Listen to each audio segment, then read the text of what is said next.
Welcome to medical hood. आज हम बात करने वाले हैं फार्माकोलॉजी की बहुत ही ज़्यादा इम्पोर्टेंट ड्रग जो कि हर एक एग्जाम में पूछी जाती है, मोस्ट रिपीटेड ड्रग है। अगर क्वेश्चन आता है फार्माकोलॉजी में, लिथियम, डिजॉक्सिन, वारफरिन, हेपेरिन, ये ही मतलब 5-6 ड्रग्स होती है जिसमें से मोस्ट रिपीटेड क्वेश्चन होता है। उसमें से एक ड्रग है लिथियम हमारी। तो आज हम बात करते हैं लिथियम के बारे में। तो लिथियम क्या है? लिथियम दो फॉर्म में अवेलेबल होते हैं, लिथियम कार्बोनेट और लिथियम सिट्रेट की फॉर्म में। ठीक है, लिथियम का ये वो इंपॉर्टेंट पॉइंट्स है जो कि हर एक एग्जाम में पूछे जाते हैं। अगर आपको कुछ भी याद, मैकेनिज्म ऑफ एक्शन वगैरह कुछ भी याद ना हो तो ये सारी चीजें आपको जरूर पता होनी चाहिए। उसके बाद सबसे इम्पोर्टेंट क्वेश्चन स्टार मार्क कर लीजिएगा इसको आप, 2-3 स्टार लगा लीजिए। थेरेप्यूटिक लेवल ऑफ लिथियम क्या होता है? 0.6 to 1.2 milliequivalent per litre. इसकी यूनिट भी बहुत इंपॉर्टेंट है, वो क्या है? Milliequivalent per litre. दूसरा है टॉक्सिक लेवल। टॉक्सिक लेवल क्या? 1.5 मिली इक्विवेलेंट से ऊपर जब चला जाता है उसको हम क्या बोलते हैं? टॉक्सिक लेवल हो जाता है, टॉक्सिसिटी हो जाती है लिथियम की। डोज कितनी होती है? एक्यूट फेज में कितनी डोज देते हैं? 900 से 2100 mg, 900 से 2100 mg पर डे हम यूज करते हैं। क्रोनिक फेज में हम क्या डोज देते हैं? 600 से 1200 mg, 600 to 1200 mg per day के हिसाब से।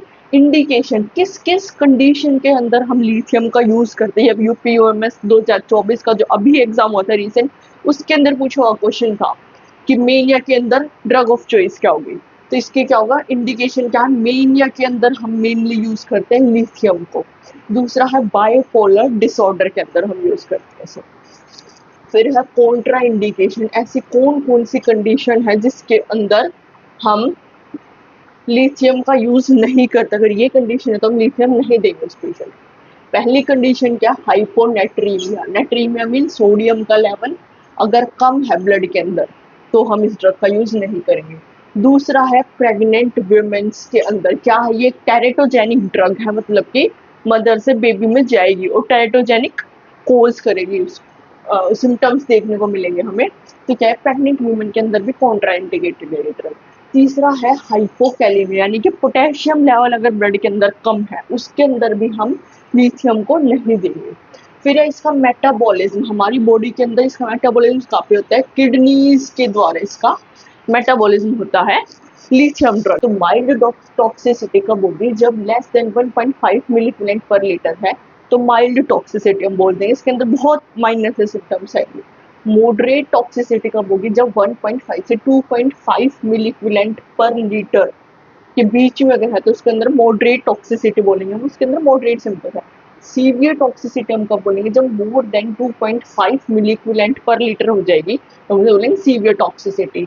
अर्ली साइन क्या होंगे लिथियम टॉक्सिसिटी के? वो होगा नोजिया और वॉमिटिंग। नोजिया और वॉमिटिंग होगा इस पेशेंट को अगर उसके अंदर माइल्ड टॉक्सिसिटी, हमें स्टार्टिंग में अगर सिम्टम्स देखने तो क्या देखने को मिलेगा? नोजिया और वॉमिटिंग देखने को मिलेगा। लेट साइंस क्या होंगे लिथियम टॉक्सिसिटी के? वो है ट्रेमर्स और हाइपोकैलेमिया, पोटेशियम लेवल कम हो जाएगा उस पेशेंट के अंदर। तीसरा सिम्टम क्या है? टी वेव डिप्रेशन देखने को मिलेगी हमें ईसीजी के अंदर। चौथा सिम्टम है मसल वीकनेस हमें देखने को मिलेगी। फिर है नर्सिंग रिस्पॉन्सिबिलिटी। नर्सिंग रिस्पॉन्सिबिलिटी सबसे ज्यादा इंपॉर्टेंट, सबसे ज्यादा क्वेश्चन इसी में से बनते हैं। क्या है पहली चीज? तो do not administer while client on diuretics. अगर पेशेंट डायूरेटिक्स ले रहा है तो हमें भूल कर भी लिथियम शुरू नहीं करनी है। ठीक है। दूसरी चीज, अगर लिथियम की टॉक्सिसिटी हो जाती है तो नर्स की सबसे फर्स्ट प्रायोरिटी क्या होगी? With hold lithium. ये क्या होगी? फर्स्ट प्रायोरिटी होगी। फर्स्ट प्रायोरिटी क्या होगी? लिथियम को विद होल्ड करना, लिथियम को वहीं पर स्टॉप कर देना, आगे हमें कंटिन्यू नहीं करनी। उसके बाद हम क्या करेंगे? Inform to health care worker या हेल्थ केयर फिजिशियन को हम इन्फॉर्म करेंगे। तीसरा काम हम क्या करेंगे? मॉनिटर करेंगे वाइटल साइन और एलओसी क्या है? लॉस ऑफ कॉन्शियसनेस को हम मॉनिटर करेंगे। एलओसी क्या है? Loss of consciousness. फिर अगला पॉइंट क्या करेंगे? हम check client sodium level. Sodium level को हम चेक करेंगे क्योंकि ये किससे मेटाबोलाइज हो रही थी? किडनी से मेटाबोलाइज हो रही थी। अगर हाइपोकैलेमिया है पेशेंट को या फिर सोडियम लेवल कम है तो इसकी टॉक्सिसिटी बढ़ने का चांसेस होते हैं पेशेंट के अंदर, इसलिए हम डायूरेटिक्स अगर वो ले रहे हैं तो भी यूज नहीं करते। फिर हम monitor serum lithium level. Digoxin भी एक बहुत ज़्यादा इंपॉर्टेंट ड्रग है, मोस्ट रिपीटेड क्वेश्चंस इसके अंदर से आते हैं। लिथियम और डिजॉक्सिन दोनों बहुत ज़्यादा इंपॉर्टेंट ड्रग है। इसका अगर हम मैकेनिज्म ऑफ एक्शन के बारे में बात करें तो 3 तरह से ये ड्रग मिलके काम करती है। पहली करती है ये पॉजिटिव आइनोट्रोपिक इफेक्ट होता है इसका। आइनोट्रोपिक का मतलब क्या होगा, फोर्स ऑफ कंट्रैक्शन, एफओसी क्या, फोर्स ऑफ कंट्रैक्शन को ये ड्रग इंक्रीज करती है। दूसरा है नेगेटिव क्रोनोट्रोपिक इफेक्ट होता है इसका। क्रोनोट्रोपिक का मतलब क्या होता है, हार्ट रेट को डिक्रीज करेगी। नेगेटिव है ना, तो नेगेटिव का मतलब कम करेगी। थर्ड पॉइंट क्या है, नेगेटिव ड्रोमोट्रोपिक इफेक्ट। तो ड्रोमोट्रोपिक का मतलब क्या होगा, स्पीड ऑफ कंडक्शन को भी ये डिक्रीज करेगी। ठीक है, क्या करेगी, फोर्स ऑफ कंट्रैक्शन को बढ़ाएगी, हार्ट रेट को कम करेगी और कंडक्शन की स्पीड को भी डिक्रीज करेगी। ठीक है, फिर है थेरेप्यूटिक लेवल। इसका बहुत ज़्यादा इंपॉर्टेंट क्वेश्चन आता है, थेरेप्यूटिक लेवल पूछा जाता है इसका। वो क्या होता है, 0.5 से 2 नैनोग्राम, 2 नैनोग्राम है ये पर ml, यूनिट भी याद रखिएगा आप इसकी। इंडिकेशन किस किस कंडीशन के अंदर हम डिजॉक्सिन का यूज करते हैं, पहली मोस्ट इंपॉर्टेंट है वो है हार्ट फेलियर के अंदर। स्टार मार्क करके लिख लीजिएगा कि इसके अंदर मेन सबसे ज्यादा यूज होती है, हार्ट फेलियर के अंदर डिजॉक्सिन यूज होती है। दूसरी है आर्ट्रियल फिब्रिलेशन के अंदर। थर्ड कंडीशन है आर्ट्रियल फ्लटर के अंदर यूज करते हैं हम इसको। फोर्थ होती है कार्डियोजेनिक शॉक के अंदर। अब बात करते हैं किस किस कंडीशन के अंदर ये ड्रग कॉन्ट्रा इंडिकेटेड होती है, यानी कि हमें यूज नहीं करनी होती है। वो है वीटी। वीटी क्या है, वेंट्रिकुलर टैकिकार्डिया के अंदर।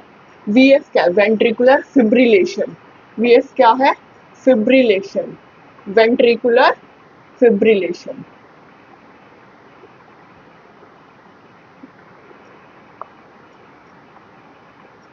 PION fibrillation. ठीक है, फिर अगली कंडीशन क्या है, हार्ट ब्लॉक के अंदर भी ये ड्रग कॉन्ट्रा इंडिकेटेड होती है। आप इनकी फुल फॉर्म लिख लीजिएगा, नहीं तो आप सुनेंगे जब तक याद नहीं भूल जाओगे फिर आप। ठीक है, वीटी क्या है, ventricular tachycardia, VF ventricular fibrillation. Toxicity, अब हम कब बोलेंगे कि हमारी डिजॉक्सिन की टॉक्सिसिटी हो गई है, वो होगी नॉर्मल थेरेप्यूटिक लेवल क्या था, 0.5 से 2 नैनोग्राम पर एमएल। तो 2 नैनोग्राम पर एमएल से ज़्यादा जब अगर हो जाती है ये ड्रग हमारे ब्लड के अंदर, सीरम के अंदर, ब्लड सीरम के अंदर, तो इसको क्या बोलते हैं, हमारी डिजॉक्सिन की टॉक्सिसिटी होगी। साइंस क्या क्या दिखेंगे हमें टॉक्सिसिटी के, टॉक्सिसिटी के क्या क्या साइंस हमें देखने को मिलेंगे, वो है नोजिया, वॉमिटिंग। लिथियम की तरह सेम है ये। तो सेकंड सिम्टम क्या देखने को, साइन क्या मिलेगा, येलो विजन, येलो विजन देखने को मिलेगा। थर्ड है हाइपोकैलीमिया, यानी कि पोटेशियम लेवल हमारा डिक्रीज हो जाएगा में। इसके अंदर से बहुत इंपॉर्टेंट क्वेश्चन, ये सबसे ज़्यादा इंपॉर्टेंट क्वेश्चन है, बहुत बार ये रिपीट हो चुका है ये वाला पॉइंट क्वेश्चन एग्जाम्स के अंदर में।